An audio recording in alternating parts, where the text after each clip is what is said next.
तर मुंबईतला मराठी माणूस हा ठाकरेंच्या पाठीशी आहे। प्रतिकूल परिस्थितीतही 71 जागा जिंकल्या असं राऊतांनी म्हटलंय। सत्ताधाऱ्यांना ठाकरेंनी कडवी झुंज दिली आहे।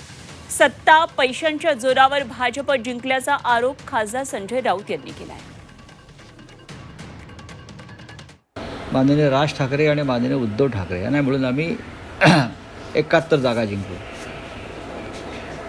या सर्व प्रतिकूल परिस्थितीत मराठी माणूस आमच्या मागे ठामपणे उभा राहिला।